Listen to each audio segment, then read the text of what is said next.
Congress party के पास हरियाणा प्रदेश के अंदर पदाधिकारी नियुक्त नहीं हो पा रहे हैं और ये सारा कुछ ऊपर के नेताओं की आपसी खींचताने की वजह से है। पार्टी के बड़े नेताओं के अंदर दम रहा नहीं, चाहे वो कोई भी बड़े नेता बैठे हैं राष्ट्रीय लेवल के। हरियाणा में विधानसभा चुनाव के बाद कांग्रेस के नेता ही पार्टी को कटघरे में खड़ा कर रहे हैं। अब इस लिस्ट में नया नाम आया है रदौर से पूर्व विधायक बिशन लाल सैनी का। उन्होंने कहा कि कांग्रेस हाईकमान पहले लिस्ट जारी करती है और अगले दिन वापस ले लेती है। ये सिलसिला कई सालों से चल रहा है, जिससे पदाधिकारियों में काफी मायूसी है। पूर्व विधायक ने कहा कि कांग्रेस में अब वह दम नहीं रहा है। जितने भी प्रभारी लगाए गए थे उन सब को हटा दिया गया और ये कहा गया कि भाई ये एक ही ग्रुप के बन गए हैं सारे। ये सिलसिला कई सालों से चल रहा है। लिस्टें जाती हैं कैंसिल हो जाती हैं, लिस्टें जाती हैं कैंसिल हो जाती हैं। कांग्रेस पार्टी के पास हरियाणा प्रदेश के अंदर पदाधिकारी नियुक्त नहीं हो पा रहे हैं और ये सारा कुछ ऊपर के नेताओं की आपसी खींचताने की वजह से है। लेकिन कांग्रेस पिछड़ती जा रही है। अगर पदाधिकारी नहीं होंगे तो काम कैसे चलेगा?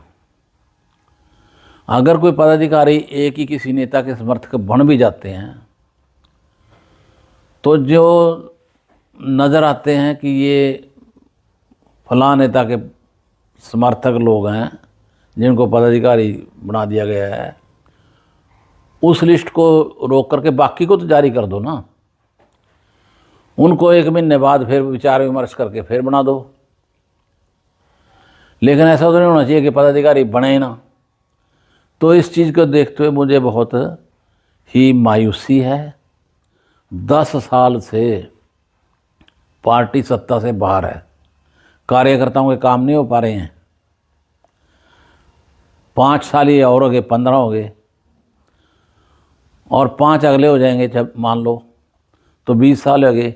20-20 साल तक कौन सी पार्टी का कार्यकर्ता रुक जाएगा? इस बात को कांग्रेस पार्टी नहीं समझ रही। पार्टी के बड़े नेताओं के अंदर दम रहा नहीं, चाहे वो कोई भी बड़े नेता बैठे हैं राष्ट्रीय लेवल के। अरे डिसीजन लो और डिसीजन लेके बना के पासा करो। देखिए इन्हीं 5-7 दिनों के अंदर अंदर 10 दिनों के अंदर अंदर कई वारदातें हो चुकी हैं, गोलियां चल चुकी हैं,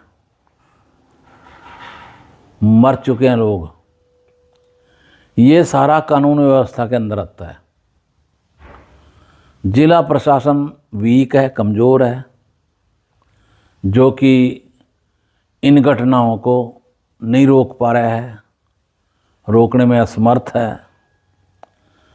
तो मेरा इस बारे में यही कहना है कि इस प्रकार के लोगों को जो बेमतलब में गोलियां चला देते हैं, मार देते हैं, उनको नहीं बख्शना चाहिए और फौरी तौर पे उनको पकड़ करके जेलों के अंदर डालना चाहिए। ये तो सरकारों का दोष है। आम आदमी पार्टी और बीजेपी मिली हुई है। पंजाब में राष्ट्रीय लेवल पर जो बीजेपी के नेता हैं उन्होंने वहाँ मुख्यमंत्री को कह दिया है कि आप इनको आगे ना आने दो और यहाँ हरियाणा में करड़े कर दिए हैं कि जो आएगा उसको वापस करो। आगे नहीं जाना चाहिए दिल्ली के अंदर, जबकि आंदोलन करने का हक सबका होता है, अपनी बात कहने का हक सबका होता है। पहले तो ये कहा गया था कि ट्रैक्टर ट्रैलियाँ में नहीं जाना चाहिए, बाकी जाओ और आंदोलन करो, और अब जाने भी नहीं दे रहे हैं। मैं तो कहता हूँ इसमें हमारे किसान भाइयों की भी कमजोरी है। एक तरफ तो